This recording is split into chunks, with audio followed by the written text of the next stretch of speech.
Welcome to my YouTube channel Rana institute में आप सभी का वेलकम है। तो आज आपको फिर एक नए मूर्तिकार के साथ मिलते हैं, ठीक है। इससे पहले भी हमने कितने मूर्तिकार को पढ़ा लिया, जो नहीं देखा है तो जाके पीछे वाले वीडियो में देख ले सकता है। पहला क्वेश्चन है, शंकु चौधरी का जन्म कब हुआ?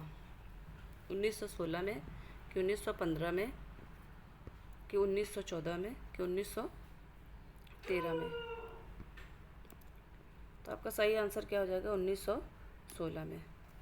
1915 में किसका हुआ? तो चिंता मणिकर को हमने पढ़ा दिया। ये भी एक चिंता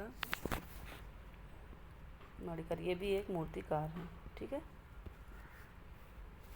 उसके बाद 1914 में तो आरा हो गए। कौन? आरा, पैक ग्रुप वाले।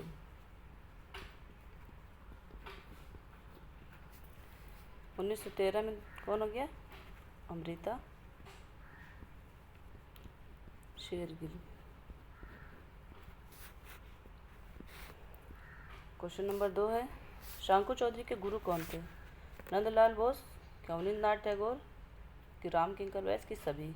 तो इनके गुरु सब तीनों थे, ठीक है। तीनों इनके गुरु थे। किसके थे? शंकु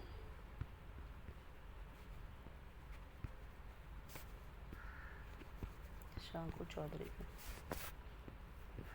क्वेश्चन नंबर 3 क्या कह रहा है?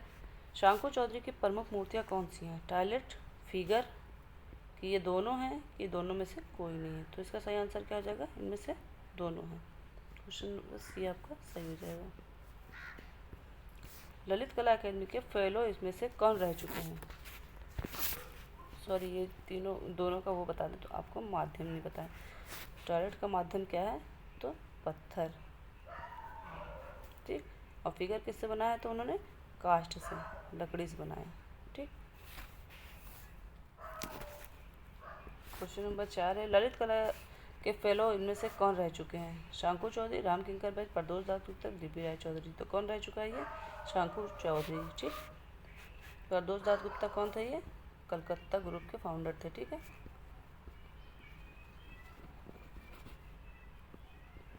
फाउंडर। और डीपी राय मद्रास के प्रिंसिपल, 1929 में। क्वेश्चन नंबर 5 है, भारत में प्रमुख काइनेटिक मूर्ति के लिए कौन जाना जाता है? काइनेटिक क्या होता है? यानी चलायमान, जो मूर्ति चलायमान हो, गतिमान हो, ठीक है। तो उसमें से कौन है? शंकु चौधरी, अंकित पटेल की दोनों है कि इनमें से कोई नहीं है? तो इनमें से ये दोनों है, ठीक है। इसका सही आंसर क्या हो जाएगा आपका? सी। क्वेश्चन नंबर 6, शंकु चौधरी पर किस पाश्चात्य कला का प्रभाव था? घनवाद, प्रभाववाद कि उत्तर प्रभाववाद कि अभिव्यंजनावाद? तो किसका था? सही आंसर आपका क्या हो जाएगा? घनवाद।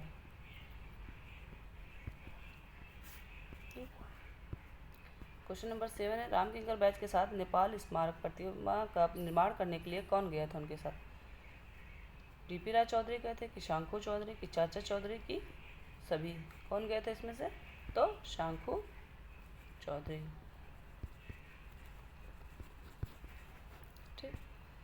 क्वेश्चन नंबर 8 है, 1946 में मेरठ अखिल भारतीय कांग्रेस अधिवेशन की सुसज्जा करने के लिए कौन गया था? नंदलाल बोस थे कि सतीश गुजराल थे कि शंकु चौधरी की सभी थे?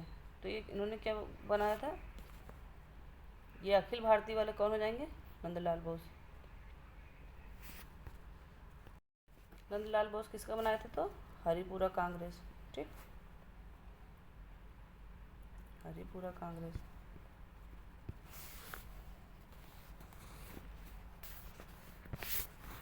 और सतीश गुजराल तो जानते ही हैं आप, ये मेरे भित्ति चित्रकार के लिए जाने जाएंगे, म्यूरल के लिए इसको कहा जाता है, ठीक।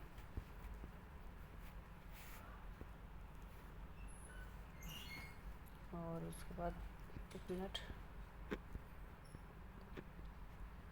थोड़ा अंकित और शंकु चौधरी के बारे में बता दें यहाँ। जैसे हमने भारत के प्रमुख काइनेटिक मूर्तिकार के बारे में पूछा, तो आपको शंकु चौधरी, अंकित पटेल दोनों हैं। और पाश्चात्य में कौन है? तो ये आपको हमें बता देना ज़्यादा सही रहेगा।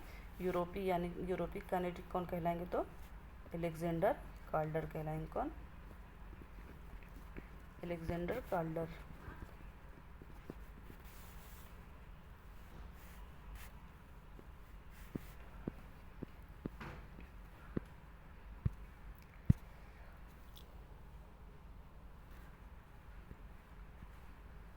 क्वेश्चन नंबर 9 है, 1980 में तंजानिया विश्वविद्यालय के प्रोफेसर कौन नियुक्त किए जाते हैं? शांकु चौधरी, सुधीर रंजन खासगी, इसमें से कोई नहीं कि इनमें से दोनों। तो इसमें से कौन हो जाएंगे? शांकु चौधरी। क्वेश्चन नंबर 10 है, शांकु चौधरी को पद्म श्री कब मिला? 1971, 72, 74 कि 76? तो 71 में मिल गया इनको, ठीक। 72 में किसको मिला? तो राम कुमार को मिला, ठीक। 74 में किसको मिला? तो 74 में कृपाल सिंह शेखावत को मिला, बुल पॉटरी वाले, ठीक, जयपुर वाला शेखावत। 76 में किसको मिला? तो 76 में मिला रघुनाथ महापात्रा को, ठीक, रघुनाथ महापात्रा। क्वेश्चन नंबर 11, निम्नलिखित में से मूर्तिकार को चुनिए। असित कुमार हल्दर, ये चित्रकार हैं, ठीक। ये कौन है? नंदलाल बोस, ये भी चित्रकार हैं। परमानंद चोयल, ये भी चित्रकार हैं। कौन बचा? आपके बचे शांकु चौधरी। सही आंसर हो जाएगा शांकु चौधरी। ये भारत के प्रथम काइनेटिक मूर्तिकार थे, ये बात याद रखिए। चलिए फटाफट एक बार इनके बारे में रिवीजन कर लेते हैं। इनका जन्म कहाँ हुआ और कब हुआ? ठीक, तो इनका जन्म कहाँ और कब हुआ? तो इनका जन्म हुआ था बिहार में। कहाँ हुआ था जन्म? जन्म हुआ था 1916, परगना बिहार। कहाँ? परगना।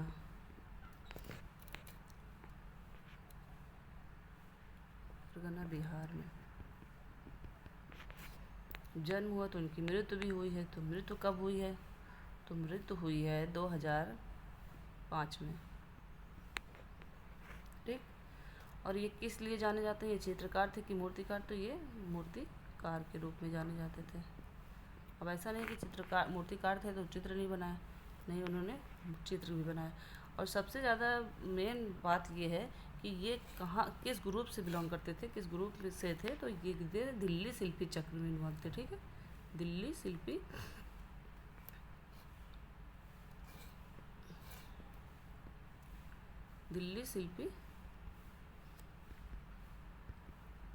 शिल्पी चक्रवाल ग्रुप से, ठीक। और इनका मूल नाम क्या था? सबसे ज़्यादा मूल नाम भी कभी कभी पूछ लेता है। तो इनका नाम मूल नाम था नर नारायण चौधरी। नर नारायण चौधरी।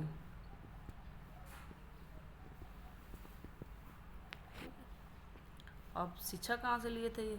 जब गुरु आपको हमने बताया रामकिंकर बैच हैं, नंदलाल बोस हैं, अवनी बाबू हैं, तो कहाँ से लेंगे ये शिक्षा कहाँ से लेंगे? तो लेंगे शांति निकेतन। वहाँ से इन्होंने क्या किया था? स्नातक किया था, ठीक। फिर इनका व्यवसाय तो आपको बता दिया। अब इनका माध्यम देखिए, हमने आपको बताया था माध्यम, पार्थेय दास गुप्ता का माध्यम बताया था, कपट। तो अब इनका माध्यम याद करना, सिर्फ पल करके, पल, पा से पत्थर, ला से लकड़ी।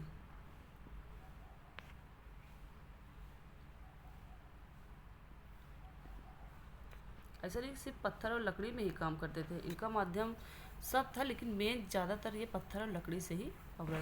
इनका माध्यम संगमरमर भी था, संगमरमर से भी बनाते थे, ये सीमेंट से भी बनाते थे, ये धातु से भी बनाते थे, ठीक। अब ये विदेशी प्रभाव तो आपको हमने बता दिया, इस पे इन पे किस पे था? इनका घनवाद थे, ये घनवाद से प्रभावित थे। घनवाद कौन? वही पिकासो, ब्राक वाला, पिकासो, ब्राक। उसके बाद ये सबसे ज़्यादा कभी कभी क्वेश्चन ये पूछ लेता है कि 45 ईस्वी में शंकु चौधरी के साथ शंकु चौधरी के साथ स्मारक प्रतिमा बनाने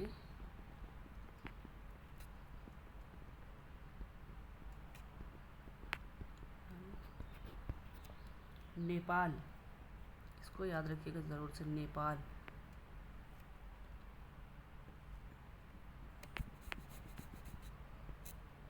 नेपाल कौन गया था? तो यही शंकु चौधरी गए थे। शंकु चौधरी किसके साथ गए थे? तो ये अपने गुरु राम किंकर बैज के साथ गए थे। किसके साथ? राम किंकर बैज के साथ। राम किंकर बैज के साथ कहाँ गए थे? नेपाल।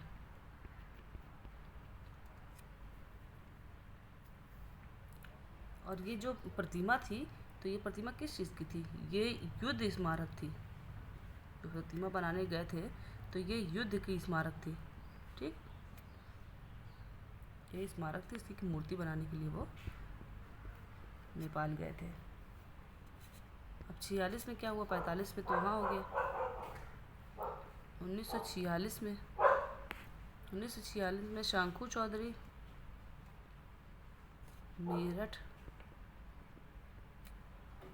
मेरठ में अखिल भारतीय, ठीक, अधिवेशन को उन्होंने आदिवासी कांग्रेस अधिवेशन को इन्होंने सुसज्जित किया था।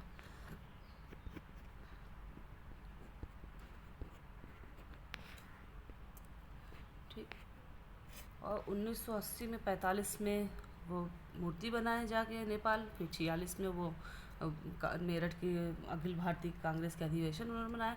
फिर उसके बाद 1980 में ये तंजानिया के प्रोफेसर हो जाते हैं।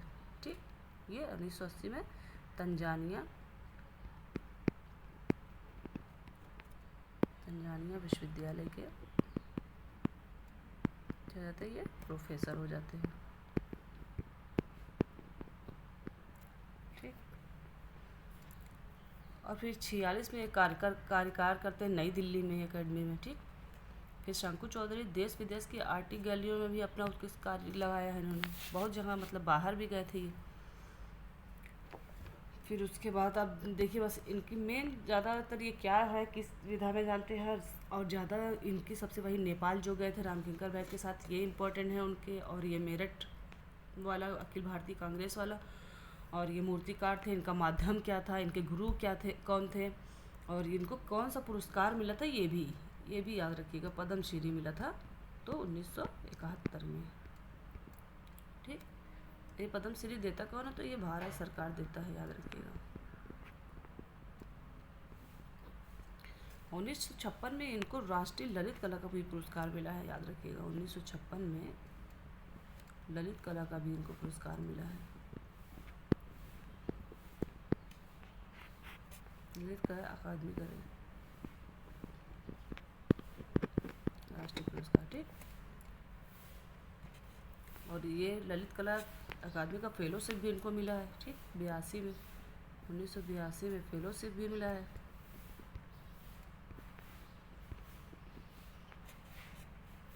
एक सबसे इम्पॉर्टेंट जो पुरस्कार इनको मिला है, ये आप याद रखिएगा, इसको हमने क्वेश्चन में नहीं दिया। 1997 में इनको रविंद्र भारती विश्वविद्यालय से इनको डॉक्टरेट की उपाधि मिली थी। ठीक है,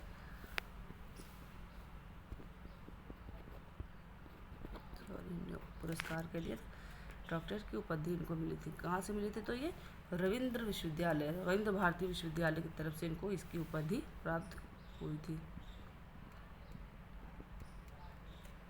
सन 2002 में इनको कालिदास मिला था, कालिदास सम्मान मिला था। यह कहाँ से मिलता है? एमपी से, मध्य प्रदेश से। 4 में इनको क्या मिला था? रतन मिला था, कला रत्न पुरस्कार ललित कला एकेडमी की तरफ से। ठीक, 2004 में कला रत्न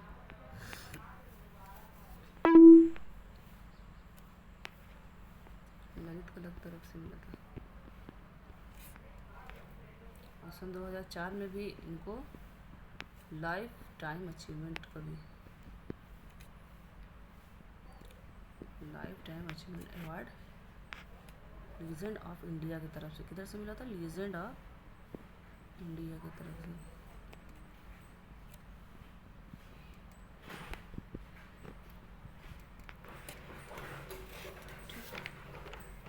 उम्मीद करते हैं कि इतना इनके लिए बहुत इनफ होगा, मूर्तिकार के लिए। ठीक, आपको इतना समझ में आ गया होगा।